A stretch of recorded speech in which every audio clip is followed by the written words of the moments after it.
건강하시고 또 오늘 그리고 내일은 또 가족학교와 함께 공동으로 진행되는 이 한국인구학회 학술대회에 참석하셔서 많은 좋은 시간이 되시기를 빌겠습니다. 감사합니다. 네, 회장님 감사합니다. 오늘 회장님 그 인사말처럼 아침이면 매번 그 코로나 확진자가 몇 명인지 우리가 확인하면서 하루를 시작하게 되는데요. 날씨도 춥고 코로나도 지금 심상치 않지만 그래도 우리가 인구학회는 해야 되는 거고요. 그래서 이렇게 온라인상에서 만나게 됐습니다. 자, 저희 두 번째 세션은 그 코로나 시대 한국인의 삶의 질이라는 주제로 두 분의 발표자님을 모시게 됐는데요. 저희가 지금 1시 반부터 2시 45분까지 진행을 하도록 하겠습니다. 그래서 두 분 발표자분들께서는 20분 동안 발표를 좀 진행을 해주시고요. 그리고 토론을 한 7, 8분 정도 진행을 하고 다시 토론에 대한 발표자님들의 그 응답을 듣도록 하겠습니다. 그리고 그 이후 시간에 그 여러분께서 채팅창이라든가 뭐 여러 가지 방법을 통해서 질문을 좀 활발히 올려주시면 그 내용을 또 전달을 해서 발표자분들께서 거기에 대해서 같이 토론을 해보는 시간을 갖도록 하겠습니다. 이게 온라인이라고 하는 것이 우리가 좀 당황스럽기도 하고 부자연스럽기도 하지만 또 하다 보면 또 익숙해지기도 하더라고요. 그래서 오늘 발표를 듣고 또 활발한 토론이 이루어지기를 바랍니다. 첫 번째 발표는요. 최슬기 선생님이 발표하시는 거 맞죠? 네, 최슬기 선생님 KDI 국제정책대학원에 계시고요. 오늘 발표는 코로나19와 출산력이라는 제목으로 발표를 해주시겠습니다. 발표 부탁드리겠습니다. 예, 방금 소개받은 최슬기입니다. 코로나 시대의 여러 가지 경험들, 그동안 못했던 경험들을 하고 있는 것 같은데요. 그러면서 불안하기도 하면서도 또 학자로서 또 해야 될 일들도 되게 많은 것 같아요. 기본적으로 시작은 질병이라는 것에서 시작을 했지만 이게 또 사회적인 영향력이 워낙 큰 사건이다 보니까 이것이 어떤 식으로 전개될지에 대한 관심이 일반인들마저도 상당히 많다. 그리고 거기에 대해서 사회과학자들도 많은, 인구학자들도 많은 관심이 가고 있는 상황이라는 생각이 듭니다. 출산력이 어떻게 바뀔까? 코로나로 인한. 그래서 사실 아직 현재 진행 중인 상황이고 그렇기 때문에 뭐라고 말씀드리기는 사실 쉽지 않은 상황인 것 같습니다. 그래서 이걸 어떤 식으로 생각해 볼 수 있을까라고 했을 때 기존 그 인구학적 지식들을 적용해서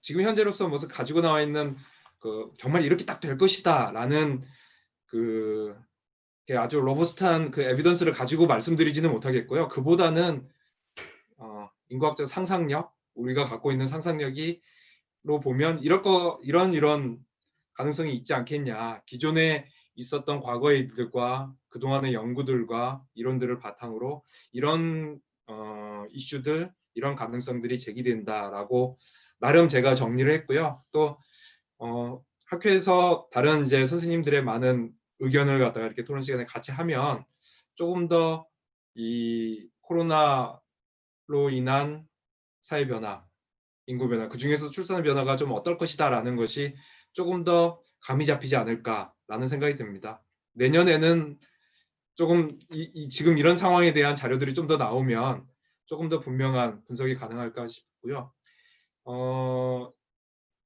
지난달에 그 정보통신정책연구원이 그 한국 리서치를 의뢰해가지고 조사를 하나 했어요. 그래서 이 코로나 이후에 비대면 상황에서 일터와 가정, 학교에서 어떤 변화들이 있는지, 그래서 뭐 아주 뭐 심도 높은 분석은 아니고 관련 제 논의하고 고민하던 것 중에서 어떤 부분이 좀 관련 있는 그 조사 결과들은 좀 같이 공유하도록 하겠습니다. 크게 그 코로나19와 출산력 이 인과관계를 생각했을 때는 시기적으로 일단 세 시기를 나눌 수 있을 거라고 생각을 합니다. 지금 당장인 시기, 그리고 그 이후의 시기, 지금 당장의 시기는 코로나로서 우리가 벌써 한 2월 말부터 했으니까 지금 10개월 넘게 11개월 이렇게 되고 있지만, 그렇지만 사실 출산력은 아직 그 본격적인 영향을 받기 이전이라고 생각이 들어요. 그래서 그 이전 상황, 그다음에 코로나가 이제 본격적인 영향을 주기 시작한 상황, 그다음에 코로나가 언젠가는 이 종식이 되겠죠. 아니면은 더 이상 이런 위험 상황이 아니게 되겠죠. 그 위험 상황이 아니게 된 이후에 그다음에 출산율은 또 어떻게 될 것이냐, 이 세 가지 시기를 좀 나누어서 구분해서 고민을 해봤습니다. 타임프레임을 이렇게 만들어 보면 우리나라에서 작년 12월 말에 중국에서 처음 이야기가 나왔고, 국내 확진자가 나온 게 올해 1월 30일입니다. 그리고 감염병이 심각 단계로 격상된 게 올해 2월 23일이었고요. 보통 저희가 그 출산 그 인과관계를 이야기할 때 9개월 임신 기간, 그다음에 임신을 시도하는 데 걸리는 시간, 뭐 짧게는 평균 잡아서 3개월에서 그 이상 이렇게 생각을 한다면, 지금 2월 말부터 따져서 그때부터 모든 사람들이 코로나에 대해서 인식하고 뭔가 행동이 달라지기 시작했다라고 본다면 내년 봄 정도는 되어야 본격적인 출산율에 코로나가 영향을 미치기 시작할 것 같습니다. 그래서 현재 시점에 우리나라의 출산율은 아직 코로나의 영향이 아니다라고 생각을 하고요. 또 만약에 이제 그 백신이 나와서 아니면 치료약이 나와서 내년 하반기부터는 정말 극적인 변화가 있어서 내년 연말쯤에는 코로나가 더 이상 하지 않아도 되는 상황이 된다라고 하더라도, 코로나가 출산에 영향을 끼치는 것은 그렇다 하더라도 내후년 말까지는 그렇다면 갈 거고, 그럼 어떻게 되냐면 2022년까지는 코로나의 직접적인 영향을 받는 거고, 2023년은 코로나에 이제 종식된 이후에 그 여파가 남는 시기가 될 겁니다. 그래서 생각보다 이 코로나로 인한 출산율에 미치는 영향이 앞으로도 꽤 여러 시간 동안 지속이 될 거고, 그 이후의 변화도 꽤 클 것이다라는 생각이 듭니다.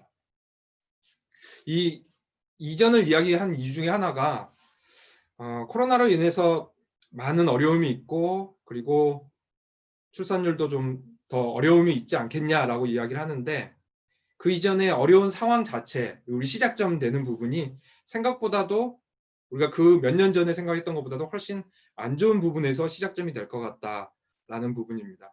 올해 아마 출산율 이야기 많이 들으셨을 텐데요. 1, 4분기 출산율이 0.9였고 올해 2, 4분기, 3, 4분기까지 발표가 났었는데 통계청 발표에 하면 0.84가 됩니다. 생각보다 그 가임기 여성 인구도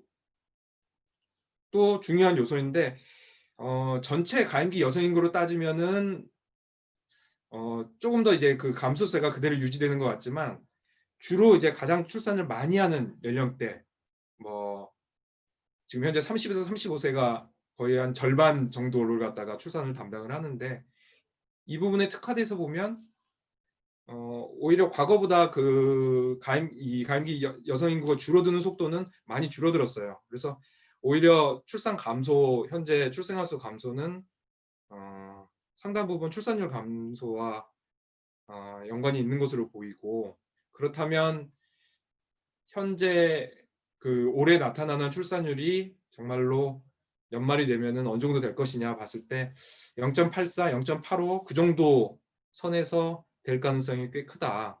그 이야기는 그 시점에서부터 코로나가 영향을 주기 시작한다는 거고, 그 시점에서도 영향을 준다면 다른 나라에서 0.7대가 기록이 있었는지 모르겠습니다. 제가 찾아본 바로는 그 통일 직후에 동독이 0.7대를 기록한 적이 있는데, 국가 단위로 0.7대까지 내려간 적이 있었는지, 그리고 코로나 상황이 지금 한 해만 영향을 줄 상황이 아니라서 0.84에서 과연 어느 정도까지 더 악화될 수 있을지라는 것이 의문인적인 상황입니다. 코로나 상황에서 그러면은 출산율은 어떻게 바뀔 것이냐, 여러 가지 재난 상황에서 출산율이 바뀌었던 과거의 사례들이 있습니다. 주로 이제 그 생각보다 출산이 그러니까 상식적인 거와 반대로 출산이 늘어나는 경우들도 꽤 있더라고요. 예를 들어서 사망이 급속도로 늘어난 경우, 예전에도 그랬지만은 최근의 경우로 따지면은 그 인도네시아에서 쓰나미가 발생했을 때 그때 그 지역에 있었던 사람들이 그 후에 출산율이 올라갔던 사례가 있고요. 그 오클라호마에서 그 폭탄 테러 있었을 때 그 오클라호마 그 건물, 그 주정부 건물에서도 그 데이케어 센터가 안에 있었다고 해요. 관련된 사람들의 또 출산이 증가됐던 그런 사례들이 있습니다. 주로 이제 그 이 로직은 과거 사망률이 높았을 때 출산율이 같이 높았던 그 시기와 같이 연결이 되는데 어느 정도 사망이 많이 발생을 하다 보니까 그거에 대해서 대처하기 위해서 미리 출산을 많이 하기도 하고 그 이후에 그거의 반응으로 출산이 많이 늘어나기도 했다는 이야기입니다. 코로나 상황에서는 그럼 과연 이것이 좀 적용될 수 있을까라는 거에 대해서는 좀 의문이긴 해요. 두 가지는 하나는 사망자가 생각보다 그렇게 많지는 않다. 적어도 한국 사회에 있어서는 만약 의료 시스템이 붕괴되고 코로나가 이제 걷잡을 수 없는 상황이 돼가지고 사망자가 급증했을 경우라면 그때라면 또 상황이 달라질 수 있겠지만 적어도 지금 수준에서 크게 벗어나지 않는 수준으로 이게 유지가 된다면 사망으로 인한 대체 효과는 그렇게 크지 않지 않을까. 더욱이 코로나로 인한 사망자는 고령층 중심으로 발생을 하고 있기 때문에 특히 출산에 미치는 영향은 제한적일 것이다라고 생각을 합니다. 그다음에 격리와 봉쇄 기간 중에 아무래도 그 가까운 뭐 부부간이라든가 같이 지내면서 출산이 늘어나는 경우 또 외국 사례에서 발견이 되는데 뭐 흥미로운 경우가 그 허리케인 같은 경우죠. 미국에서 허리케인이 와가지고 한 일주일 정도 이렇게 뭐 격리되고 그랬을 때 그 이후에 출산율이 일부 이제 올라가는 그런 현상들이 발견이 되는데 미국 사례에서도 허리케인이 이 심각한 정말 생명에 위협이 되는 그런 허리케인인 경우에는 또 그 부정적인 결과가 나타났다고 합니다. 한국에서도 지금 이 상황이 그렇게 딱 적응할 수 있을까라는 것은 또 좀 의문이긴 합니다. 왜냐하면은 정말 그 생명에 위협을 주는 상황이기도 하고요. 또 무엇보다도 허리케인이나 이런 것은 그 이런 격리 사례로 나왔던 것은 되게 단기간인데 우리는 이 기간 자체가 벌써 이제 1년 가까이 되고 내년 1년까지도 생각을 한다면 상당히 장기간 동안 됐을 때 그 변화 또 코로나로 인한 격리의 직접 효과도 있지만 간접적인 효과 그것이 어떤 사회 경제적인 변화를 가져오고 특히 부정적인 변화를 가져오고 그것으로 인한 다시 출산의 부정적인 효과를 생각을 하면 코로나19가 이 격리봉쇄 효과로 인한 출산이 늘어나는 게 한국 사회에 적용되기는 쉽지 않을 것 같습니다. 마지막이 이제 공동체 영향인데 특히 이런 위기 상황에서 가까운 사람들과 유대관계가 더 늘어나는 그런 현상들은 많은 리포트가 있었던 것 같고요. 저 몇 년 전에 있었던 한국 인구학이 실린 그 논문에서도 프랑스에서 그 파리에서 테러 있을 때도 오히려 테러 있었던 그 지역 중심으로 신뢰가 올라갔던 사람들의 관계가 좀 더 밀접해졌던 그런 사례도 있었습니다. 최근에 그 개봉우 교수님과 황세정 교수님이 그 쓰신 논문에 있어서도 올 초 봄에 오히려 정부 신뢰가 올라갔던 그런 현상도 있고요. 근데 이 코로나19는 현재 진행 중인 상황이기 때문에 이게 앞으로 어떻게 이제 전개가 될지는 사실 예단하기 좀 힘든 상황인 것 같습니다. 앞으로도 많은 굴곡이 있을 것 같고요. 그래서 이 과정에서 과연 출산이 꼭 늘어날 수 있을 것인가 라는 것보다는 부정적인 영향의 그 우려가 사실은 더 큰 것 같습니다. 일단은 템포 측면에서 생각할 수 있을 것 같고요. 혼인과 출산을 연기하는 것이 우리나라 올해 출산율, 그러니까 출산이라 그 혼인 건수가 지금 감소한 것만 봐도 연기 효과가 분명히 있는 것 같고요. 거기에다가 연기가 이렇게 좀 길어지다 보면 연기했던 것이 포기하는 것으로 될 수도 있을 것 같다고 생각합니다. 이미 결혼한 사람, 이미 직장을 가진 사람들은 상대적으로 다행인데 그 상황에서 현재 전직을 하려고 하거나 새로운 직장을 구하거나 또 새로운 그 연인 관계를 만들고 또 결혼에 들어가려고 하는 사람들의 입장에서는 훨씬 더 부정적인 영향이 크지 않을까라는 우려가 있습니다. 앞서 말씀드린 조사에서도 보면은 다행스럽게도 그 코로나 상황에서 부부간에 지내는 시간이 더 늘어났을 것이다.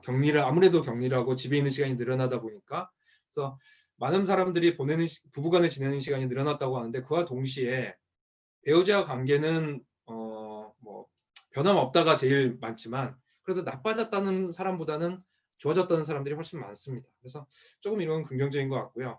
그 반면에 이 코로나 상황에서 새로운 사람을 만나고 또 생각해 보면은 이 새로운 사람을 뭐 이렇게 소개팅 선 이런 것도 있지만 자연스럽게 일자리나 뭐 다른 만남을 통해서 알게 된 사람들과 좀 더 밀접해지는 과정에서 또 새로운 연애 관계도 만들어지는데 이러한 과정들이 지금 좀 어려워진 게 아니냐. 그러니까 연애, 출산, 결혼의 그 연결고리가 지금 코로나 상황에서 다 좀 위기 상황으로 가고 있다. 그 연결고리가 많이 약화되고 끊어지는 사례들이 발생하고 있는 게 아닌가. 이것이 출산 측면에서도 악영향을 줄 것이다라는 걱정이 됩니다. 경제적인 측면에서도 당연히 문제가 되고 있죠. 지금 뭐 주거라던가 아니면 일자리라던가 그다음에 양육비용이나 이 모든 것이 사실 경제적인 문제와 관련이 되는데 이 경제적인 문제가 한국 사회에서도 악영향을 주고 있고요. 물론 미국이나 유럽 사례보다는 경제가 상대적으로 좀 나은 편이지만 한국에서도 그 부정적인 영향이 있고 특히 새로운 직장을 구하려고 하는 커리어를 한참 지금 뭔가를 갖다 디벨롭하려고 하는 청년 세대에 있어서는 그 부정적인 영향이 크고 또 이 부정적인 영향이 이 한 번만이 아니라 이후의 장기적인 삶에 있어서도 부정적인 영향을 줄 가능성이 크다라는 것은 많은 기존 연구들 통해서도 또 이해가 돼 있던 부분입니다. 그러면은 이 얼마나 부정적인 영향이 클 수 있을까? 이 큰다면은 어느 요인에 의해서 결정될 수 있을까라고 생각했을 때 몇 가지 요인들을 생각해 보면은 이 코로나 첫 번째는 코로나19가 과연 얼마나 지속될 것인가 이것이 가능한 이제는 짧게란 표현하기는 좀 힘들 것 같고요. 그래도 정말 길어지진 않았으면 좋겠다. 이게 길어지면 길어질수록 더 이상 템포라고 이게 일시적 연기라고 말하기 힘든 사례들이 점점 더 많이 발생할 것이다라는 생각이 들고요. 지금 경제 위기 같은 경우도 특히 청년 세대에서 큰 문제가 되니까 이 부분이 어떻게 좀 잘 위기가 크게 발생하지 않았으면 좋겠다라는 생각이 듭니다.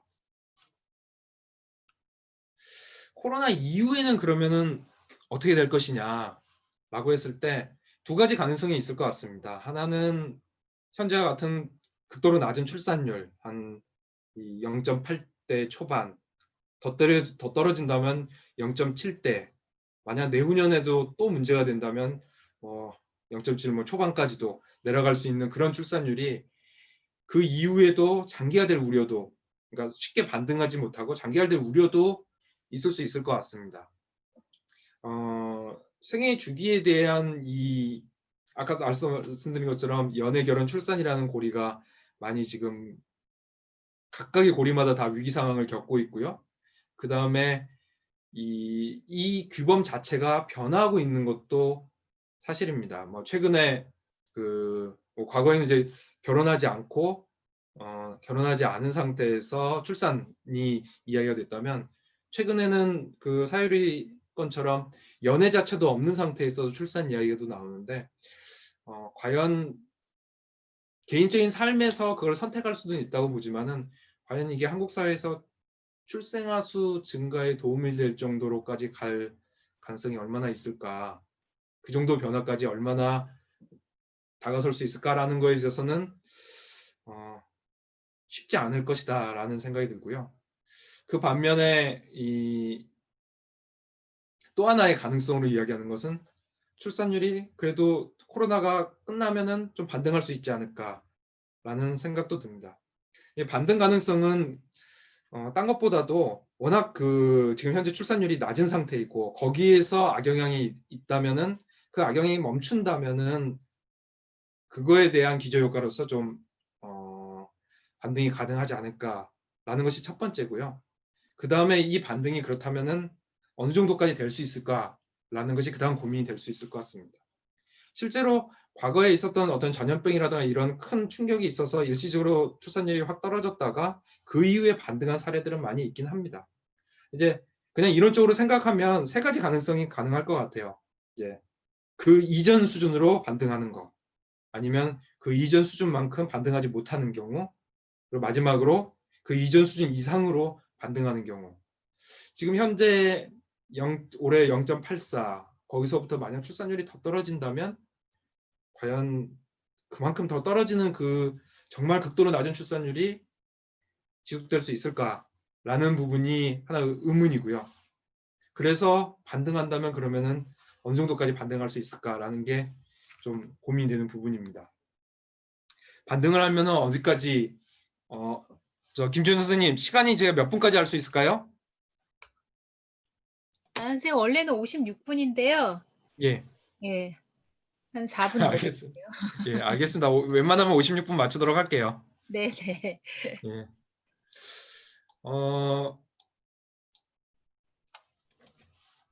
내년에 그래도 코로나가 그래도 어느 정도 정말 종식되는 분위기가 된다면 그나마 나을 거다라는 생각이 드는데, 그것도 돼봐야 알겠죠. 생각보다 백신은 빨리 나오는 것 같지만 그래도 앞으로도 우여곡절이 몇 번은 더 있을 거라고 생각을 하고요. 그 다음에 이 코로나 상황에서 위기 관리가 필요하다. 우리 지금 현재 또 이제 위기가 막 큰 위기 상황이 고조가 되고 있는데, 이 의료 시스템이 그래도 유지가 되고 그래도 사회가 그대로 돌아가고 또 그걸 통해서 이 서로 간의 신뢰가 유지되고 있는 이 상황이 그래도 코로나 상황에서 유지가 되어야 이후의 반등의 모멘텀이 만들어지지, 그러지 않았을 경우에는 그 모멘텀마저 제대로 갖지 못하게 되지 않을까라는 걱정이 발생합니다. 이것은 그 보건적인 측면뿐만이 아니라 경제 위기 측면에서도 같이 제기가 될 부분이고요. 마지막으로 그 가능성이 드는 게, 우리가 뉴노멀에 좀 성공적으로 적응한다면 그러면 좀 긍정적인 가능성도 있지 않을까라는 부분입니다. 네, 이 부분은 사실 아직 어느 정도 현실화될지 좀 불명확한 부분인데, 이미 한국 사회뿐만 아니라 전 세계적으로 이런 경향은 과거부터 있어 왔다고 생각합니다. 그러니까 비대면에서 온라인으로 재택근무하고 새로운 그 일과 가정에서의 환경 자체가 달라지는 모습은 과거에서도 있었던 거지만, 그것이 현실적인 어려움, 또 과거부터 했던 제도와의 좀 잘 안 맞는 부분들, 아니면 기술적인 부족, 이런 것들 때문에 변화가 지체되고 있던 것이 갑자기 코로나 상황으로 인해서 급속도로 변화하는 경험을 하게 된 것 같아요. 우리도 지금 이렇게 온라인으로 이렇게 그 학술대회를 할 거라는 생각은 작년까지만 해도 생각하지 못했던 일이죠. 이런 변화가 저출산 측면에서도 좀 갖는 함의가 있다. 이 부분을 좀 우리가 우리 사회가 좀 적극적으로 이걸 받아들여서 이걸 잘 소화해낸다면 이 코로나 이후에 좀 긍정적인 기대감도 좀 있지 않을까라는 생각입니다. 어떤 이야기냐면은 기본적으로 그 저출산을 이렇게 가져오고 이 저출산에서 못 벗어나오는, 특히 이런 심각한 저출산에서 못 벗어나오는 것은 여러 가지 그 이론적인 그 생각을 할 수 있을 텐데, 저는 그 중에 중요한 부분 중에 하나가 이 과거에 있었던 그 모델, 그 가부장적인 이 성별 분업 모델이 그게 현대 사회로 넘어오면서 부딪히고 그게 해결되지 그 모델이 제대로 작동하지 않는 상황에서 이 저출산이 발생을 했고, 그 문제를 어떻게든 해결해 나가는 과정에서 이것이 잘 해결될 수 있다면 그러면은 또 그런 사회에서는 그 저출산 문제가 어느 정도 좀 완화됐던 것이 아닌가. 그러니까 일터와 가정이 분리가 되고 그 일터와 가정이 분리된 상태에서 일터는 밖에 나가서 일하는 것은 남성의 역할이 되고 집에서 일하는 것은 여성의 역할이 되는 이 성적인 분리와 이게 연계되면서 분업 모델이 만들어졌는데 그것이 깨져나가는 현대 사회에서는 일터에서 일하는 여성의 경우에는 일에서의 그 역할과 가정에서의 두 가지 역할 충돌 문제가 발생을 하고 이 문제를 갖다가 해결하지 못하는 상황에서는 저출산 문제가 앞으로도 쉽지 않을 것이다 라는 생각이 듭니다. 여성은 사실은 많은 그 다양한 그 역할 그리고 다양한 역할을 가진 또 다양한 유형의 여성들로 분화가 됐고 그 분화되는 과정에서 역할 충돌이라는 그 어려움을 겪는데 저는 이 충돌 자체는 일정 부분 앞으로도 계속 짊어지고 가야 될 부분이라고 생각을 해요. 근데 이 충돌 부분이 어느 정도 좀 완화가 될 수 있는 여지는 두 가지 지점에서 있을 수 있다고 생각을 합니다. 하나는 남성과 여성이 성별로 분업을 갖다 딱 하는 상황에서는 그리고 또 그것이 위계로 가져진 상황에서는 이 문제가 쉽게 해결되지 않을 텐데 만약 이것이 모든 사람들에게 문제고 또 그 문제를 갖다가 남성도 같이 경험을 한다면 이 문제는 좀 해결책을 찾아갈 수 있지 않을까. 해결책을 찾아간다는 이야기는 이 역할의 충돌에 있어서의 문제를 갖다가 그래도 좀 완화시키고 좀 사회가 그래도 진행될 수 있는 방향으로. 그러니까 현재 분화되어 있는 상태에서는 답은 두 가지죠 보통. 출산을 포기하거나 여성의 경우에 아니면 여성이 취업을 포기하거나. 근데 이것이 여성도 취업도 가능하고 출산도 어느 정도 가능한 사회로 바뀌는 방향으로 나갈 수 있지 않을까라는 생각을 갖고 있습니다. 이 재택근무 상황에서 생각보다 그 많은 문제점들이 있었지만 그래도 도입되고 나니까 사람들이 그래도 반응들이 나쁘지는 않더라고요. 생각보다 좀 할만하다라는 의견들이 있은 것 같습니다. 그리고 여기에서 결과는 보여드리지 않았는데 일을 하는 성과도 그래도 그렇게 크게 다르지 않다라는 의견들도 있으셨어요. 그래서 비록 이제 그 재택근무가 가능한 업종, 직역이라는 것이 한정되어 있기 때문에 전체 모든 노동자들이 다 재택근무를 할 수 있는 것도 아니고 그래서 이 효과가 어느 정도는 한정적이지만 그럼에도 불구하고 뭔가 긍정적인 가능성들이 보인다라는 것이고요. 특히 이제 주목할 점들이 있는데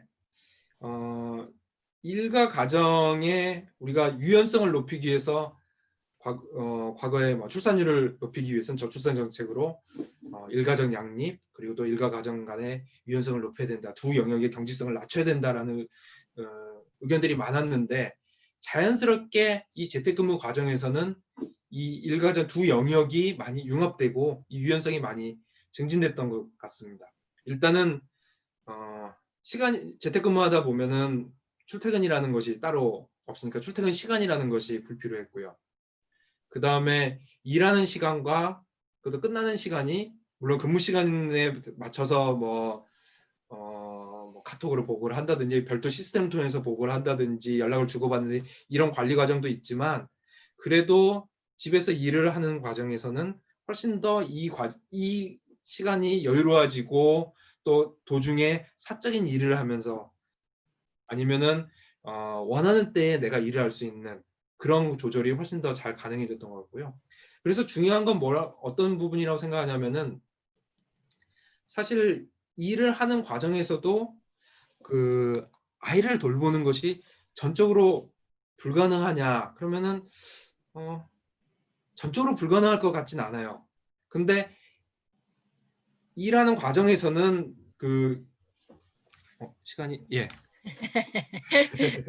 예, 몇 분 내로 끝내겠습니다. 네, 일하는 몇 분이 아니라 과정에서는 빨리 끝내주셔야지. 내가. 아 그래요? 네. 많이 지난 건가요? 네. 참고했어요. 제가 2시 6분으로 생각하고 있었습니다. 죄송합니다. 네. 네.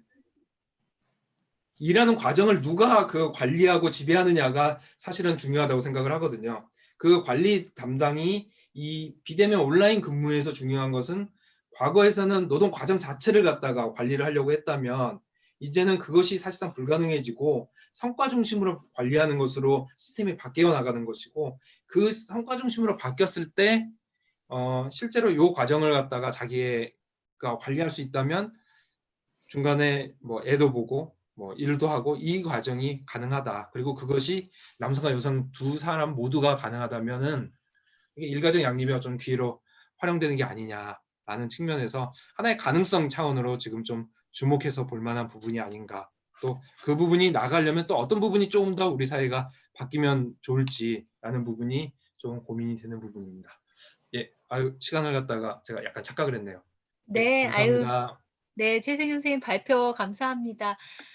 우리가 진짜 코로나 상황에서도 이렇게 연구자들이 이 상황들을 빨리빨리 이렇게 그 연구에 적용을 하고 여러 가지 의미 있는 얘기를 할 수 있다는 게 참 좋은 것 같기도 하고 훌륭하십니다. 그 코로나19와 출산력에 대한 최세기 선생님 발표에 대해서 우리 한국보건사회연구원의 신윤정 박사님께서 토론을 해 주시겠습니다. 신 박사님, 아까 계셨는데? 신 박사님, 마이크를 켜셔야 될 것 같아요. 네, 됐어요, 선생님. 말씀을 한번 해보시겠어요? 음소거를 해제하시고. 네, 지금 상태에서 말씀해 보세요. 안 들리는데요?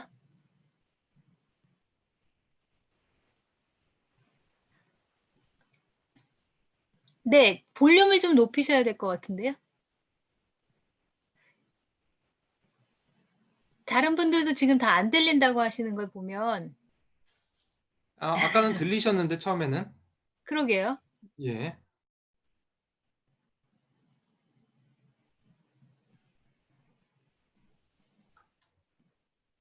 그래도 오늘 발표가 최수경 선생님 발표랑 전지현 선생님 발표가 이렇게 연결이 돼서 세션이 되게 그 의미 있게 진행되는 것 같습니다. 보통은 세션에서의 발표들이 막 서로 각자 따로따로 발표하는 경우도 있었는데 오늘은 얘기가 같이 진행이 돼서 전시현 박사님 발표도 그렇고 듣는 분들이 조금 의미 있는 내용들을 가지고 가시지 않을까 생각됩니다.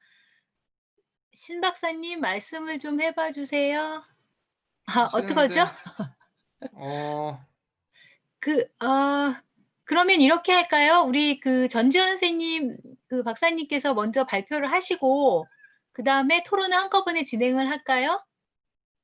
예. 네, 그럼 그 사이에 우리 그 신 박사님이 뭔가 문제를 해결하시는 걸로 하고, 우리 그 서울대 국제이주와 포용사회센터에서 지금 그 연구를 하고 계시는 전지현 박사님께서 사회적 거리두기가 기혼 여성의 일가족 양립에 미친 영향에 대해서 아마 그 바로 조사를 하신 모양이에요. 코로나19와 한국의 아동 돌봄 설문조사 결과를 중심으로 발표를 해주시겠습니다. 박사님 부탁드려요. 네, 감사합니다. 저 최슬기 교수님 최슬기 교수님 혹시 저기 그 쉐어 멈춰 주시겠어요? 감사합니다.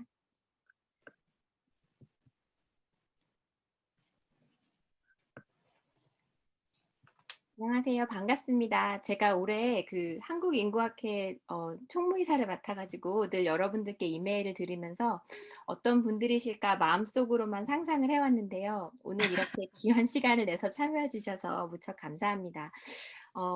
저는 오늘 코로나19로 인한 사회적 거리두기가 기혼 여성의 일, 가정 양립에 미친 영향에 대해서 저희 설문조사 결과를 중심으로 말씀드리고자 하는데요.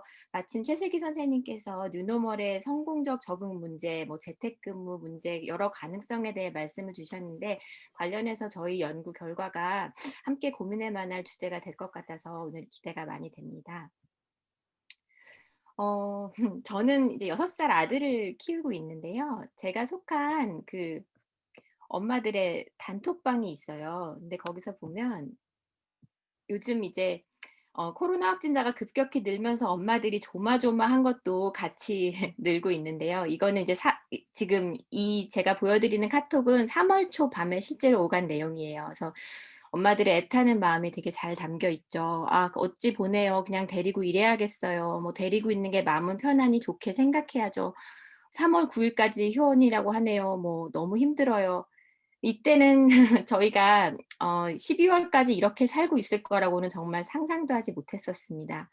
그래서 이처럼 그 코로나 사태 이후에 엄마들이 돌봄 부담으로 얼마나 힘든가, 특히 뭐 이제 취업 여성들이 얼마나 힘든가에 대해서는 언론에서도 자주 다뤄졌고 또 주변 사례만 보더라도 쉽게 느낄 수가 있죠. 하지만 이게 실제로 어떤 결과를 얼마나 가져오고 있는가, 어떤 경험을 하고 있는가를 데이터로 들여다본 결과는 아직 많지 않은 것 같습니다. 그래서 이거는 6월 달에 이제 설문조사를 한 결과인데요. 실제로 이제 코로나 사태 이후에 직장을 떠난 엄마들이 적지 않고 그 이유 중에 이제 가장 높은 비중을 차지한 것이 34.8%가 자녀 돌봄이 필요해서였습니다. 아빠의 경우에도 그만둔 경우는 있는데 돌봄이 그 사유가 됐던 경우는 한 건도 없었고요. 그래서 이 설문조사는 6월 달에 진행한 서베이이기 때문에 지금은 훨씬 더 많은 엄마들이 직장을 포기했을 수 있다라는 생각이 듭니다. 직장을 그만두는 것은 사실 작은 결정이 아닌데요. 도대체 무슨 일이 있었기에 이 엄마들이 일을 그만뒀을까요? 오늘 저는 코로나19로 인한 사회적 거리두기로 돌봄 공백이 발생을 했을 때 직장에 다니는 엄마들에게 어떤 상황이 벌어졌는가에 대해서 코로나19와 한국의 아동돌봄 설문조사 결과를 바탕으로 살펴보고자 합니다. 그리고 현재도 지속되고 있는 이 돌봄의 위기를 극복하기 위한 대안은 과연 무엇인가에 대해서 함께 고민해 보자고 말씀을 드리고 싶습니다.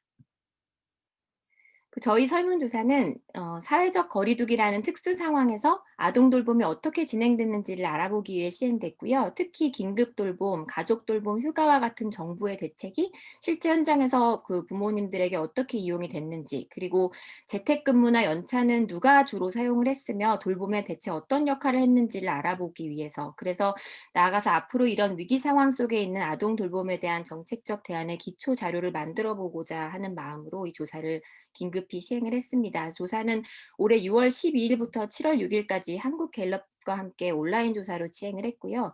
조사 대상 기간은 1차 사회적 거리두기라고 저희가 부를 수 있는 코로나 때 초기, 즉 3, 4월을 대상으로 질문을 던졌습니다.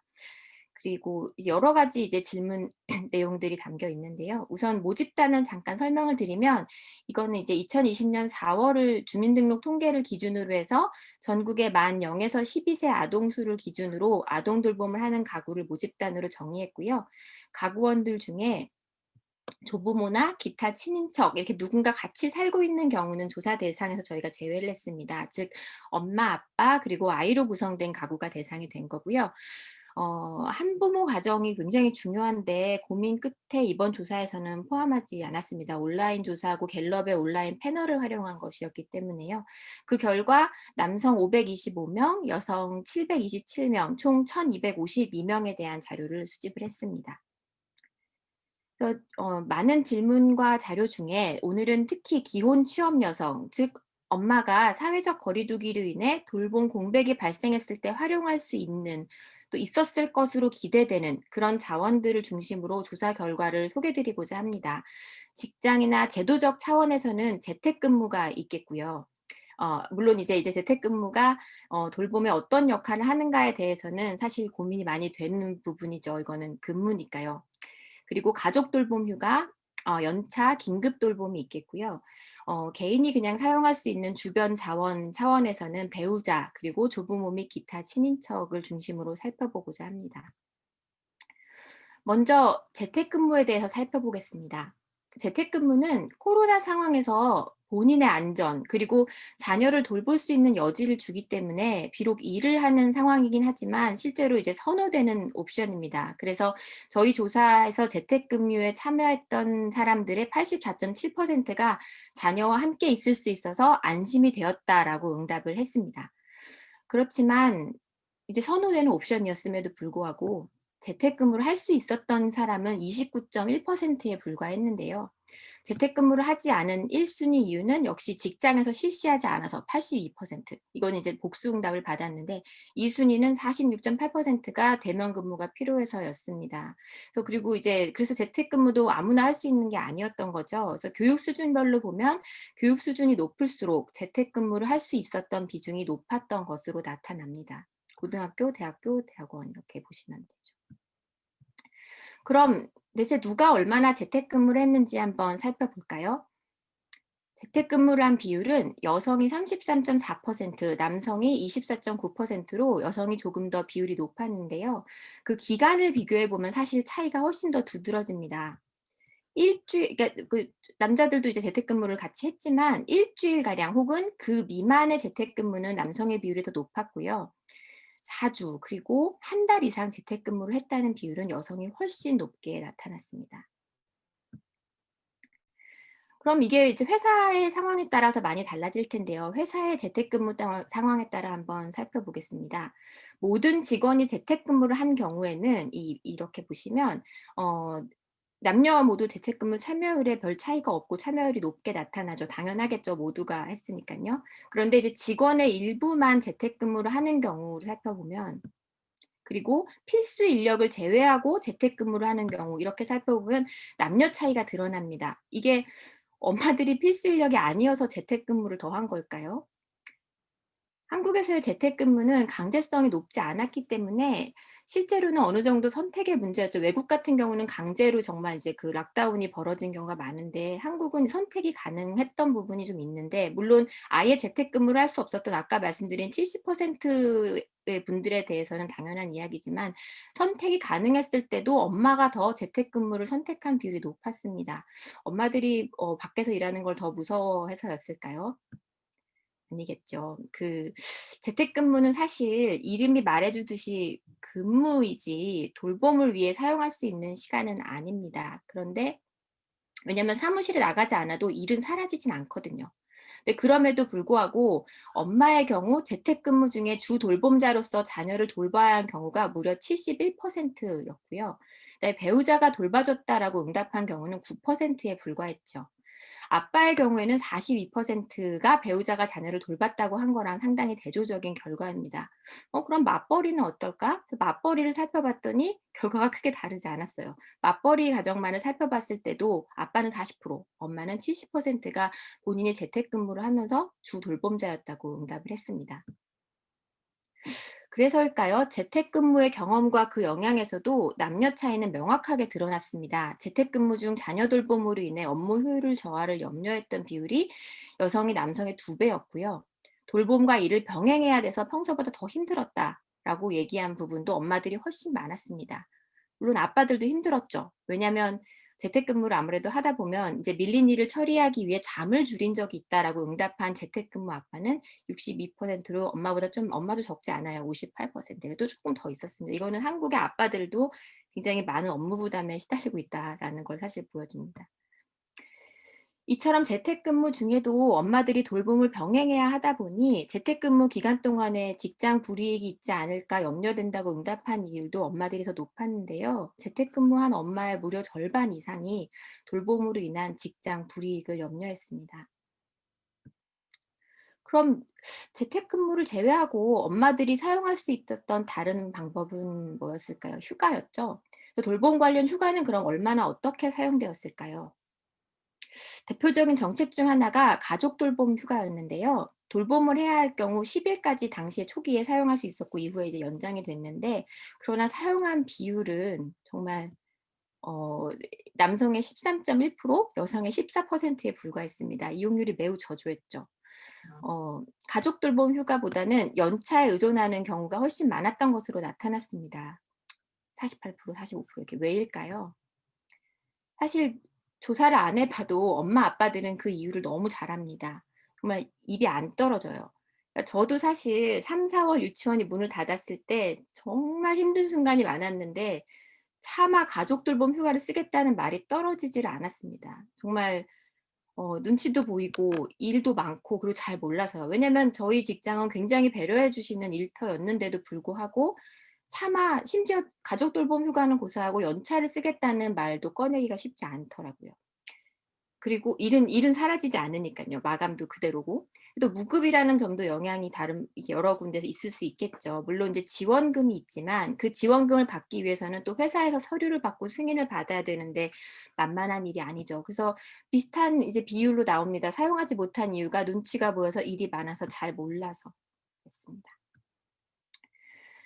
연차를 포함해서 돌봄 관련 휴가 사용 일수를 살펴보면 엄마의 부담이 더 잘 드러나는데요. 아빠들도 이제 하루 이틀은 어찌어찌 휴가를 냈죠.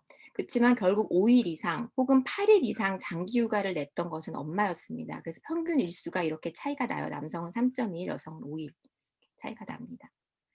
그리고 연차를 이제 이러한 상황의 결과 그러면 이제 코로나 19로 인한 그 사회적 거리두기 기간 동안에 이 돌봄 공백을 그럼 과연 누가 메꿨는가?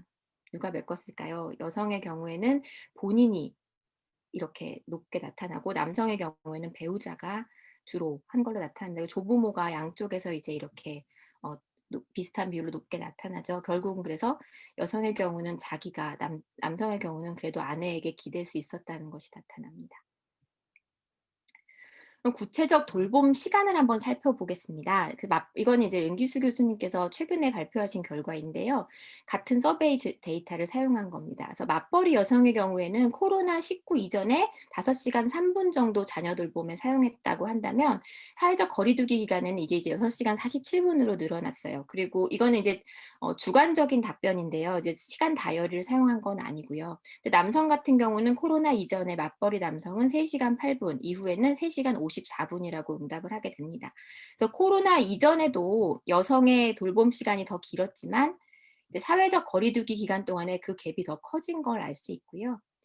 그리고 남성의 돌봄 부담도 증가했지만 여성의 부담이 훨씬 더 큰 폭으로 증가를 한 거죠. 전업주부의 경우에는 이제 정말 12시간 38분을 자녀 돌봄 썼다고 응답을 했습니다. 매우 흥미로운 것은 이게 주관적 답변을 바탕으로 분석한 결과인데요. 남녀가 서로의 돌봄 시간에 대해 인식하는 격차가 그렇게 크지 않다는 점입니다. 그래서 다른 나라 같은 경우는 남자들이 난 되게 많이 해 하는데 실제로는 이제 여자들은 아니 당신은 뭐 9%밖에 안 해 이렇게 나오는 경우가 많은데 한국의 경우에는 어떻게 보면 본인의 기여와 배우자의 기여에 대해 한국 부부들이 꽤 정확하게 알고 있다라고 볼 수 있어서 저는 되게 재미있었습니다. 다음으로는 이제 이 같은 분담 상황에 대해 남녀의 만족도를 한번 살펴보겠습니다. 남성의 경우에는 70% 이상, 그리고 여성의 경우에는 50% 전후만이 코로나19로 인한 사회적 거리두기 기간에 분담 정도에 만족한다, 배우자 사이 분담 만족한다라고 응답을 했어요. 물론 이제 비취업 남성은 비중이 매우 적습니다. 4%밖에 안 되는데 저희 샘플 안에. 그렇지만 어쨌든 남녀 사이에 상당한 만족도 차이가 있는 걸 볼 수 있죠. 결과적으로 이 같은 상황을 경험하면서 여성들은 제가 이 발표 초반에 보여드렸던 것처럼 실제로 직장을 떠나거나 또 남아있는 경우에도 직장을 그만둘 것을 심각하게 고려한 경우가 절반 이상에 달하게 됩니다. 지금 이거는 남아있는 분들에 대한 경우만 뽑은 거거든요. 그만둔 분들을 제외하고. 오늘 보여드린 대부분의 결과는 그만둔 분들을 제외하고 아직까지 버티고 있는 분들을 대상으로 한 결과만 보여드렸습니다. 그래서 절반 이상이 지금 퇴사를 고민을 했고요. 그리고 여러 가지 심리적 부담이 심각하죠. 미안함을 느꼈다. 가족에게 75.2%, 동료들에게 미안했다. 40%, 일자리를 잃을까 봐 걱정됐다. 61.2%, 일과 육아의 병행이 너무 힘들었다. 81.7%입니다. 그래서 코로나19 이후에 우울, 피로, 스트레스, 고립감, 건강 악화를 호소하는 비율도 특히 여성에게 높게 나타납니다. 모두가 힘들지만 엄마들의 힘듦이 진짜 크다는 걸 알 수 있죠. 결론적으로 좀 정리해서 말씀을 드리면 코로나19로 인한 사회적 거리두기는 엄마, 아빠 모두에게 돌봄 부담 측면에서 영향을 미쳤지만 특히 엄마에게 심각한 영향을 미쳤고요. 남성에 비해서 휴가를 취업 여성이 사용한 비중이 더 높고 특히 사용 기간도 더 길게 나타납니다. 그리고 재택근무 중에도 71%가 주 돌봄자로서 자녀를 돌봤어야 했고 그만두거나 그만둘 것을 고려할 비율도 더 높게 나타났고 직장에서의 불이익을 우려하는 비율도 엄마들이 더 높았습니다. 이전에도 돌봄 부담이 집중됐지만 사회적 거리두기 기간 동안 그 갭이 더 커졌고요. 이로 인한 우울, 피로, 스트레스 등 부정적 영향도 관찰이 돼서 사실은 굉장히 조심해서 관찰해야 될 집단으로 생각이 됩니다. 재택근무나 가족 돌봄 휴가, 연차 같은 제도가 있었지만 이 사용은 여전히 여성에게 집중됐고 특히 재택근무의 경우에는 돌봄을 따로 담당해줄 자원이 부족하기 때문에 실제로 그냥 부담이 더 가중되는 결과를 가져왔어요. 이게 어떤 긍정적인 효과보다는 정말 너무 힘든 상황이 되었죠. 그러나 그럼에도 불구하고 정말 선호되는 대안이었어요. 저도 재택근무가 아니었으면 일을 계속할 수 없었고 코로나로 인한 돌봄 공백 상황에서 현실적으로는 정말 선호되는 대안이었어요. 그러나 이것도 참 제한적으로 한국에서는 특히 허용이 되고 있고 되어 왔지요. 답이 있을까요? 사실 엄마 아빠들은 답을 알고 있습니다. 제가 인터뷰도 진행을 해봤는데요. 가장 많이 나온 이야기는 연차나 돌봄 휴가를 눈치 안 보고 쓸 수 있으면 정말 좋겠죠. 유연 근무를 해서 배우자랑 번갈아 가면서 아이를 볼 수 있으면 너무 좋겠어요. 이런 이야기들이었습니다. 이게 통계로도 나와요. 그래서 현장에서는 가족 돌봄 휴가 사용의 의무화, 그리고 그걸 사용할 수 있도록 이해해주는 사회적 분위기, 그리고 그 제도에 대한 구체적 안내 등을 원하고 있었습니다. 특히 가족 돌봄 휴가 사용의 의무화는 이런 비상 상황 발생 시 가장 필요한 정책 1순위로 꼽혔습니다. 그럼 어떻게 풀어가야 될까요? 다이앤 넬슨이 오래전에 그 돌봄의 문제를 해결하기 위해서는 3가지의 R이 필요하다라고 이야기한 적이 있습니다. Recognize, Reduce, Redistribute인데요. 특히 돌봄의 중요성, 그리고 돌봄을 누가 하고 있는가에 대한 인정과 인식이 필요하고, 그리고 그 부담을 줄이기 위해 그걸 나눌 수 있는 게 중요하다고 봅니다. 저는 특히 recognize부터 시작돼야 한다고 생각을 합니다. 그 경제학자인 낸시 폴브레가 얼마 전에 트위터에서 이런 말을 했어요. 부모들이 휴원 때문에 일을 못하고 있다고 말하지 마라. 돈을 벌지 못한다고 말해라. 아이를 돌보는 것도 엄연히 일이다. 어떻게 말하는 거가 중요하다. 라고요. 사회가 유지되기 위해서, 그리고 우리가 살아가기 위해서 돌봄이 꼭 필요하고 중요한 일이라는 것, 그리고 필요할 때 누군가를 돌볼 권리가 있다는 것을 인식하는 것이 중요하다고 생각합니다.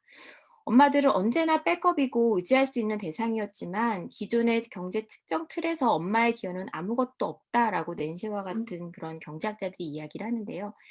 이 기여를 측정하고 그 가치를 다시 생각할 필요가 있다고 생각합니다. 그리고 이 돌봄이라는 중요한 일을 정말 중요하지, 힘든 일이지, 이런 덕담 수준이 아니라 진짜로 우리 사회에서 어떻게 나눌 것인가에 대해 고민해야 한다고 생각합니다.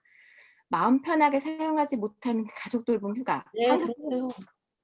한국은 거의 끝나갑니다. 한국은 좋은 정책이 적지가 않아요. 다만 사용할 수 없을 뿐이에요. 그래서 그거를 개인의 책임으로 돌려야 될까요? 예를 들면 네가 못 쓰는 거잖아.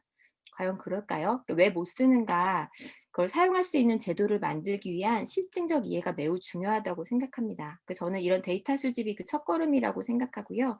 그리고 특히 이 변화하는 인구 구조 속에서 1인 가구도 늘어나고 자녀가 없는 가구도 늘어나는데 이게 직장에서 우리가 같이 일을 할 때 돌봄이 비단 아동 돌봄의 문제만 아니고 부모 돌봄, 나아가서 자기 돌봄에 이르기까지 폭넓게 활용할 수 있어야 서로를 지지하면서 부담을 나눠 가질 수 있다고 생각이 됩니다. 그래서 이제 마칠게요. 저는 이 사진을 볼 때마다 애틋한 생각이 드는데요. 아이는 굉장히 긴장하고 있고 엄마나 선생님은 웃으면서 안심시키면서 손소독을 해주고 있잖아요. 이게 아이의 신체적 안전을 생길 뿐 아니라 마음도 보듬는 건데 저런 돌봄은 우리의 생존과 사회의 유지에 정말 필수적인 활동이라고 생각됩니다. 우리 누구도 돌봄이 없이 이날까지 자라오지 못했고 돌봄이 없으면 잘 나이 들어갈 수도 없습니다. 그래서 그런 의미에서 코로나19와 돌봄의 문제는 저희가 오늘 학술대회의 주제인 21세기 지속 가능한 사회를 위한 인구학적 과제와 전망이라는 주제와 가장 깊이 연관되어 있지 않나 생각이 듭니다. 그래서 귀한 시간을 내서 지금까지 함께해 주신 여러분들께 진심으로 감사드리겠습니다. 이상입니다. 네, 우리 전전 박사님 정말 내용은 나중에 토론으로 얘기하겠지만 굉장히 진정성이 묻어나는 감동스러운 발표였던 것 같습니다. 감사드리고요. 그러면 우리 그 앞에서 토론을 못했는데 우리 신윤정 박사님께서 토론이 가능하실까요? 네, 안녕하세요. 요 비디오. 네. 네, 안녕하세요. 저 보이시나요? 그 목소리는 들리는데 또 이번에는 선생님 비디오가 또 보이네요, 안녕하세요. 선생님. 들리세요? 아유, 반갑습니다. 네, 반갑습니다. 다행입니다. 네. 네. 그러면 그 우리 최세경 선생님 발표에 대해서 좀 한 5분 정도로 네네. 죄송하지만 토론을 좀 해주시면 네, 좋겠습니다. 지금 코로나 3차 웨이브로 지금 한 500명 매일 그 확진자가 이제 나타나고 계서 많이 걱정들 되시죠. 근데 우리나라 이 사망자 확진자 수는 그 외국과 비교하면 좀 양호한 수준이에요. 외국과 같은 경우는 몇천 명씩 나오고 계시고 사망자 수도 적기 때문에, 그리고 뭐 잘 대응하고 있기 때문에 모범국가 사례로 또 우리나라가 많이 또 얘기가 되고 있습니다. 하지만 이렇게 사망자와 확진자 수는 적지만 코로나19가 이제 우리 사회에 미칠 영향력은 매우 클 거라고 생각이 되고요. 또 이러한 사회적 변화 때문에 지금 급격한 저출산 고령화 문제를 갖고 있는 우리나라 인구 변동에도 미칠 영향이 적지 않다고 생각합니다. 저도 이 코로나19가 이제 우리 사회 인구 변동에 미칠 영향이 굉장히 중요하다고 이제 말씀을 드렸고, 관련된 연구도 이제 하고 있는데, 일각에서는 코로나19는 일시적이고 별로 인구 변동에 영향을 미치지 않을 것이다. 그리고 현재 나와 있는 자료도 별로 없는데 어떻게 이 연구를 지금 하냐, 그런 말씀도 많이 하시는데요. 그때 이제 제 과거의 경험을 한번 좀 살펴볼 필요가 있을 것 같습니다. 저희가 97년에 이제 IMF 이후로 출산율이 그 전에 한 1.5 이상 되다가 갑자기 1.3 초저출산으로 떨어져서 이제 거기에 고착하게 된 게 2000년 이후인데, 그 전에 IMF가 있었기 때문에 뭔가 큰 사회적 변화가 경험이 돼서 이제 1.3명으로 떨어졌던 것 같아요. 그래서 지금 이제 1명 이하로 더 떨어졌는데 이게 코로나라는 또 큰 사회적 변동이 있고, 그렇다면 이게 이제 1명 이하로 고착될 그런 위험이 되지 않을까라는, 그런 저희가 준비를 해야 되지 않을까라는 생각이 됩니다. 이게 아까도 말씀드렸지만은 그 어떤 병리학적 이유보다는 코로나 이유가 출산율에 미치는 영향은 어떤 사회 경제학적, 코로나가 사회 경제적 영향을 미쳐서 거기에 이제 출산율이 영향을 미치게 될 거기 때문에요. 그렇기 때문에 현재 이제 이 출산율이 계속 이제 또 하락이 돼 있고 1명 이하로 더 떨어져 오는 이러한 문제가 심각한 상황에서 코로나가 또 터졌기 때문에, 그리고 이제 청년들의 문제가 지속되고 있고, 또 코로나19로 특히 이제 청년들의 어떤 고용 환경이라든지 그 생활 여건이 더 어려워진다면 출산율은 더 어려워질 거라고 생각이 들어요. 그래서 이제 내년부터 이제 출생 통계가 나오면 이제 본격적인 출산율이 어떻게 변동이 될 건가라는 이제 분석이 가능할 것 같은데, 그렇지만 또 어떤 학계에서는 저 자료가 더 쌓여야 이제 출산율의 분석이 가능하다. 그러면 자료가 쌓일 한 몇 년까지 손 놓고 가만히 앉아 있어야 되느냐.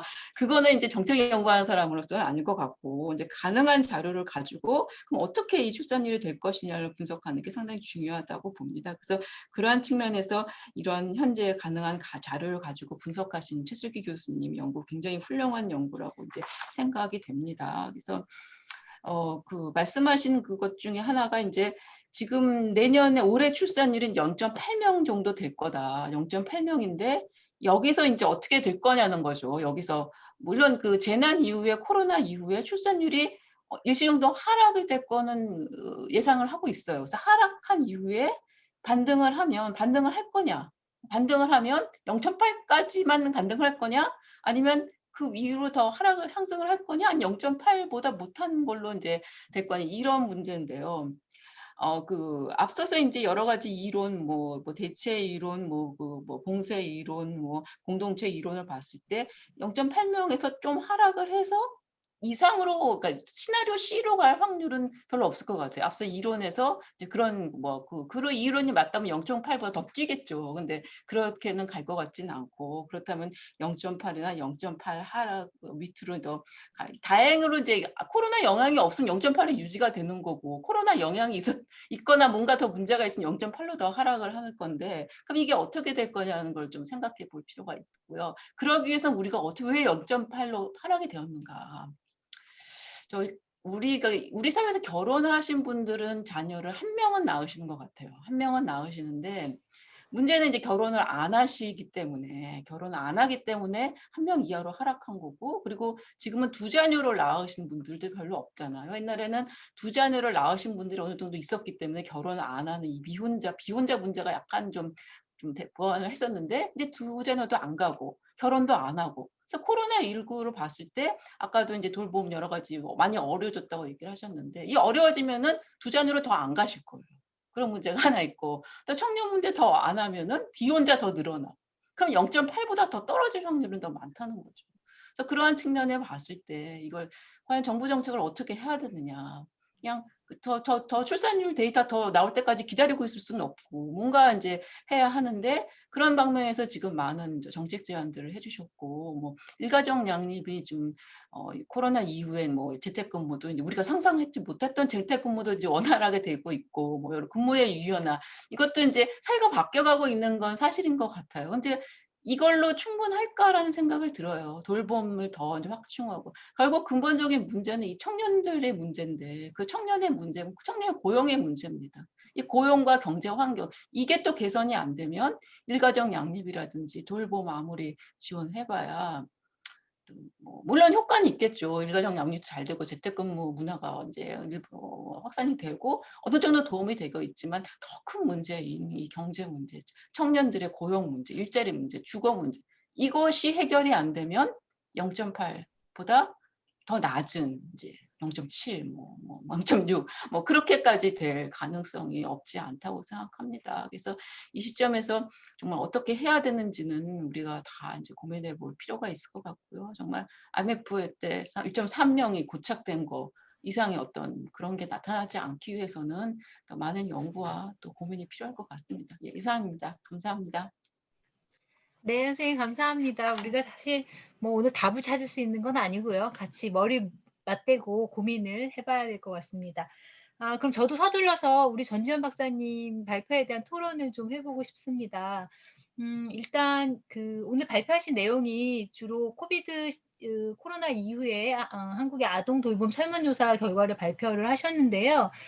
저는 제목에서 약간 이게 조사는 이제 기혼 남녀로 하셨는데 중간중간 발표 내용들이 이게 기혼 여성과 그다음에 기혼 그러니까 취업 여성을 같이 조사를 하신 거라는 생각이 드는데 이 내용 중에 기혼 여성만 해당되는 건지 아니면 기혼 취업 여성에 대한 내용인 건지가 약간 좀 혼선이 왔어요. 그리고 이게 이제 일가족 양립에 미친 영향이라고 제목에는 적으셨는데 사실 일가족 양립이라고 하는 것은 기혼 여성에 해당되는 것만은 아니잖아요. 사실 이거는 뭐 기혼 여성이든 기혼 취업 여성이든 아니면 맞벌이 이 가정이든 아니면 외벌이 가정이든 일가족 양립의 문제는 어디나 다 해당되는 문제임에도 불구하고 지금 여기서의 핵심은 일가족 양립 문제에서 기혼 여성 또는 기혼 취업 여성이 특별히 영향을 받는 소위 우리가 뭐 독박이라고 하나요? 이게 독박 영향을 미치는 점을 강조해야 되는 건데 그 부분이 제목에서 좀 더 드러나지가 않아서 그 부분이 좀 부각됐으면 좋겠다라는 생각이 들고요. 그 다음에 오늘 발표에서 조금 우려스러웠던 점은 뭐냐면 선생님이 이제 물론 이 내용들을 다 파악을 하시고 이미 제가 우려하는 바를 그 전지현 박사님도 알고 계셨는데 여기 그 슬라이드 중에 보면 자녀 돌봄의 직장 제도적 차원의 자원에다가 재택근무를 포함을 하셨어요. 근데 사실 이게 그 좀 걱정스러운 상황이 뭐냐면 사실 재택근무에는 자녀 돌봄을 하면 안 되는 거잖아요. 원칙적으로. 근데 지금 우리가 재택근무라는 걸 하면서 자녀 돌봄을 해야만 하는 상황이 문제인 거잖아요. 그렇다 하더라도 이 분석 자체에 직장 제도적 차원의 자원에 재택근무를 돌봄에 중요한 그 자원으로 포함시키는 것 자체가 이미 그 돌봄의 성역할 분업이라고 하는 여성에게 주어지는 이 돌봄의 성역할 분업이라고 하는 것을 받아들이고 나서 분석을 진행하는 약간 발목이 잡히는 그런 측면이 있는 거예요. 이거를 사실은 이 연구의 핵심은 더 많이 그리고 더 길게 재택근무를 하는 기혼 취업 여성이 재택근무 동안에 애를 봐야 되는데 아니 이제 재택근무 동안에 일을 해야 되는데 아이를 돌볼 수밖에 없는 상황. 이게 지금 문제 상황인 거잖아요. 이거는 여성 스스로 어떤 자신의 그 노동자로서의 커리어 문제도 있지만 여성 노동자를 보는 사회적인 인식에서도 사실 문제가 발생할 수 있는 상황인 거예요. 근데 이 문제는 여성 스스로가 초래한 것이 아니라 우리 사회가 이렇게 만들 수밖에 없는 거죠. 오늘 박사님의 발표에서는 그게 드러났어요. 그러니까 일 가족 구분이 안 되죠. 여성들이 일도 제대로 못하고 아이도 제대로 못 돌보면서 그 상황에서 스트레스는 높아지고 뭐 불안도 높아지고 신체적인 문제까지 나오는 이런 상황인 거잖아요. 그래서 이 부분이 강조가 돼야 되는데 앞에서 재택근무와 자녀 돌봄이라는 것을 같은 그 차원, 같은 자원이라고 하는 부분으로 묶어버림으로써 우리가 성역할 구분이라고 하는 것을 더 좀 비판적으로 나가야 되는데 이미 그거를 받아들이고 이렇게 분석하는 그런 측면이 보인 것 같아서 이거는 조금 고민을 좀 해보셔 조심스럽게 우리가 좀 고민을 해봐야 된다는 생각이 들고요.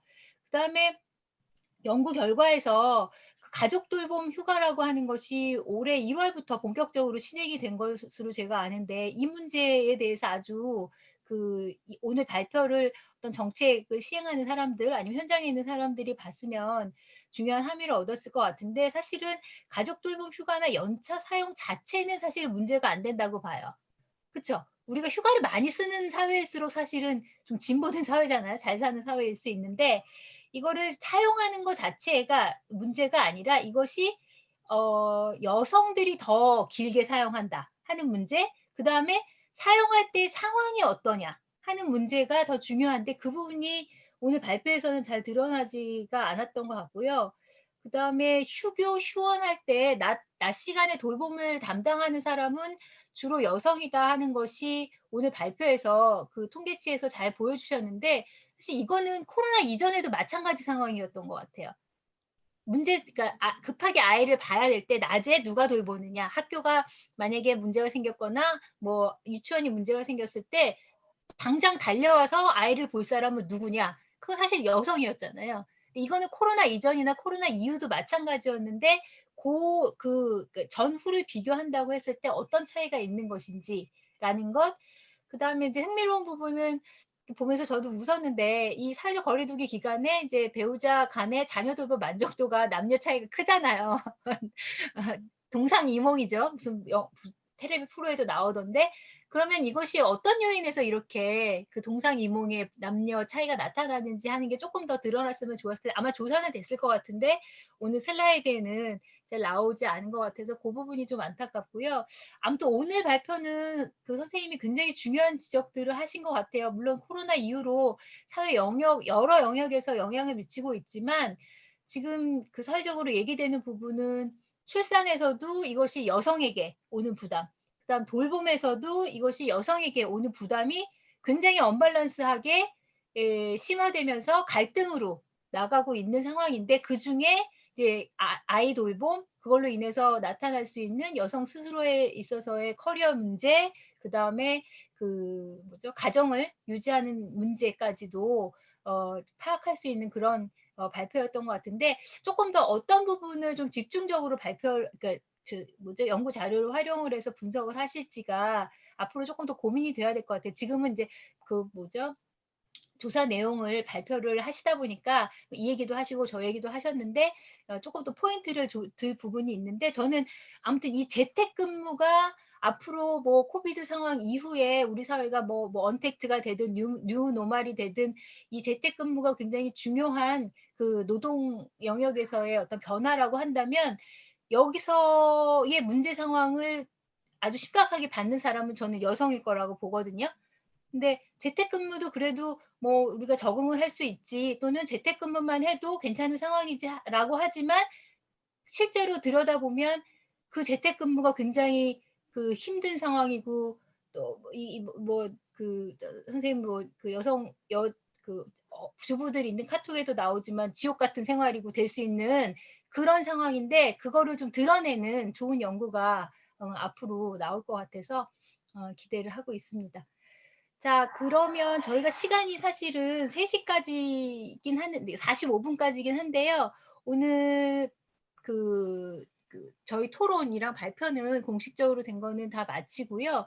여기 지금 보니까 플로어 우리가 오프라인으로 했으면 이제 플로어에서 말씀들을 해주셨을 텐데 플로어에서 질문을 해주신 분이 계세요. 우리 차승원 선생님께서 최슬기 교수님 발표에서 재난과 출산의 관련성을 보여주는 이론과 시나리오를 알려주셨습니다. 감사합니다. 또한 미래 출산력의 예측에 있어서 청년이 서로의 만남의 기회가 적어지는 부분을 지적하신 부분은 상당히 의미가 있는 것 같습니다. 그쵸. 요즘 잘 못 만나니까. 이 코로나 상황은 사회 연대를 강화시키는 방향이 아니라 오히려 해체하는 방향으로 흐르는데 앞으로 이 부분을 개선할 수 있는 방법을 고민해야 하지 않을까라는 생각이 듭니다. 그다음에 우리 전재현 선생님이 재택근무의 문제 말씀하셨는데요. 제가 토론자의 말처럼 재택근무의 정의가 실제로는 집에서 일을 하는 것이지 자녀를 돌보며 일을 하도록 하는 것이 아니라서 얼마 전에 재택을 하면서 집에 있지 않고 다른 지방에 가는 근로자를 징계했다든가 이런 기사도 있었죠. 그래서 재택근무라고 하는 현재 제도에서 기대하는 바와 실제 재택근무하는 근로자의 상황, 특히 이제 제가 얘기했던 것처럼 여성 상황을 아마 말씀하신 것 같은데 재택근무를 하면서 존재하는 이런 딜레마들을 가족에서 일어나는 부분과 그 괴리가 나타나는 부분이 이제 중요할 것 같다라는 코멘트를 좀 해주셨습니다. 자, 그 두 분 발표자 최세경 선생님하고 전지현 선생님께서 오늘 토론한 내용, 그 다음에 지금 코멘트, 그 플로어에서 나온 코멘트를 가지고 두 분이 잠깐씩 뒷얘기를 또 오늘 못한 얘기가 사실 있으실 것 같아요. 사실 두 분 다 아주 급하게 코로나 상황에서 조사를 하시고 조사에 대한 그 내용들을 발표를 해주신 거라서 그런 얘기도 좀 같이 해주시면서 두 분이 한 2분 정도씩 말씀을 좀 해주시면 어떨까 싶습니다. 우리 최세경 선생님 먼저 말씀해 주시겠습니까? 그 재택근무 관련해서 짧게만 말씀을 드리자면 재택근무 한다고 해서 사실은 일가정 이런 문제가 완전히 해결되는 건 아니죠. 그러니까 실제 사례들을 봐도 뭐 카페 나가서 일을 한다거나 또 그 안에서 단순한 인터넷 뭐 기계 이런 설비뿐만이 아니라 공간의 문제들도 많이 제기가 되거든요. 그 공간을 자기가 얼마나 조절할 수 있느냐.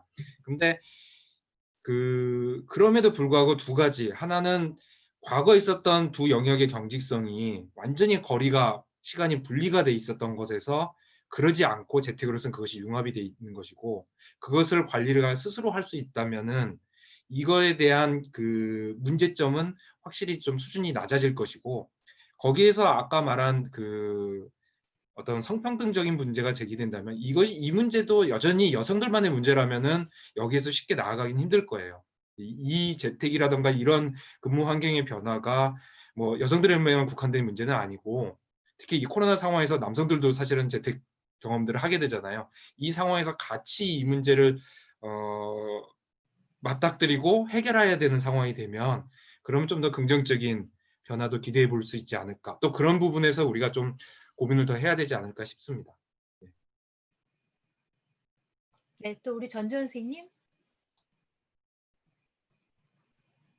네, 좋은 말씀 너무 감사드리고요. 그 재택근무 관련해 가지고 저도 드리고 싶은 말씀이 있는데요. 이거는 사실은 이 재택근무에서 일단은 첫 번째로 드리고 싶은 말씀은 코로나 상황에서의 재택근무는 어쨌든 비상 상황에서 발생한 것이었기 때문에 한국뿐만 아니라 해외에서도 재택근무하는 동안에 자녀를 돌보아야만 하는 상황이 발생한 거지 이게 이런 비상이 아니고 휴원 상황이 아닌 상황에서 재택근무라면 뭐 어떤 특정한 계약 조건에 의해서 이 시간부터 이 시간까지는 일만 해라 이게 가능하겠지만 이거는 전 사회적인 비상 상황이었을 때 발생하는 재택근무 상황에서의 자녀 돌봄을 누가 하는가의 문제이기 때문에 이거는 기존의 어떤 재택근무에 대한 생각하고는 조금 다른 개념일 것 같고요.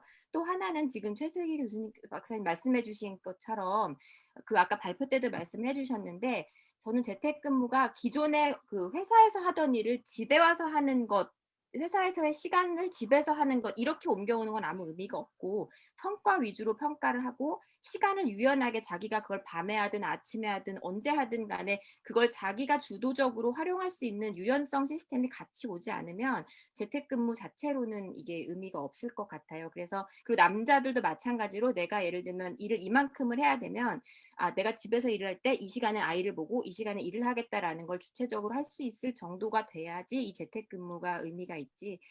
이제 뭐 예를 들면 아까 차 교수님께서 그 남겨놔주신 것처럼 뭐 다른 데 가 있으면 징계한다 이런 경직된 아이디어 상에서의 재택근무는 정말 부담과 어떤 그 불이익만 더 더해줄 뿐이라고 생각이 됩니다. 오늘 코멘트도 매우 감사드립니다. 네, 전지현 선생님, 우리 그 질문이 또 하나 들어왔는데요. 전지현 선생님 발표 잘 들었습니다. 그 우리 염지현 선생님이 질문을 해주셨는데요. 저는 여성들 사이에서도 어떤 직종과 또 계급적 위치에 있느냐에 따라서 재택근무의 여부 가능성이 모두 다르게 나타날 거라고 생각합니다. 이렇게 한 집단 내에서도, 그러니까 여성이라고 하는 어떤 집단 내에서도 불평등의 문제를 고민해야 할 것 같습니다라는 그 코멘트를 주셨거든요. 여기에 대해서는 오늘 사실 그 발표에서는 이렇게 직종이라든가 계급적 위치까지를 그 발표를 하지는 않으셨었는데 아마 조사는 하셨겠죠? 네, 저희가 이제 20분 시간을 주셨기 때문에 제가 이제 이렇게 보여드리는 메시지 중심으로 말씀을 드렸고요. 저희가 조사를 했고 어느 직종, 어느 계급, 그리고 소득도 예를 들면은 계층별로 어떻게 차이가 났는지, 코로나의 영향이 얼마나 이게 어니퀄하게 나타났는지를 여성들 중에서도 저희가 들여다봤습니다. 굉장히 중요한 포인트라고 생각이 됩니다. 네, 아마 오늘 발표하신 그 최세경 선생님도 그렇고 전지현 선생님도 그렇고 조사한 내용을 가지고 오늘 발표이기 때문에 내용을 다 담지 못하셨을 것 같고 앞으로 뭐 연구 논문이라든가 보고서에서 더 많은 내용들을 그 저희에게 말씀해 주실 거라고 믿습니다. 그래서 이게 우리가 온라인 그 학회가 아니었다고 한다면 오늘 발표자분들 그다음 토론해 주신 선생님들이 막 이렇게 박수 받으면서 끝나야 되는데 이게 그 화면만 보고 저희들끼리 박수를 치고 끝내는 걸로 하겠습니다. 그래서 두 번째 세션은 이렇게 마무리하고요. 사실 오늘 그래도 참가자분들께서 20명, 22명 이렇게 참가를 해주셨어요. 그래서 아마 그 보이진 않고 들리진 않지만 저희 발표와 토론을 다른 분들이 잘 들으셨을 것 같고 부디 내년 봄에는 저희가 인구학회를 뭐 봄, 가을로 이렇게 할 수 있는 인구학회를 정상적으로 진행할 수 있었으면 좋겠습니다. 네, 오늘 수고 많으셨고요. 오늘 참여해 주신 분들, 그다음 발표해 주시고 토론해 주신 분들 부디 건강히 지내고 얼굴 맞대고서 만나는 날을 기대해 보겠습니다. 수고하셨습니다.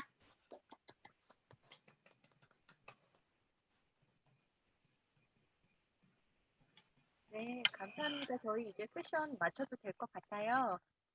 사회자 선생님들, 발표자 선생님들, 토론자 선생님들 모두 수고 많으셨습니다. 네, 전지현 선생님 수고하셨어요. 고맙습니다. 네, 선생님 이뻐지셨네요.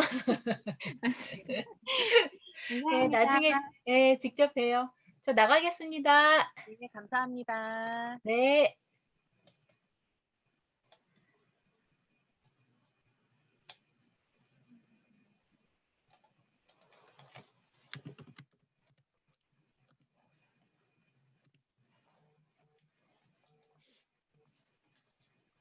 아이고, 선생님.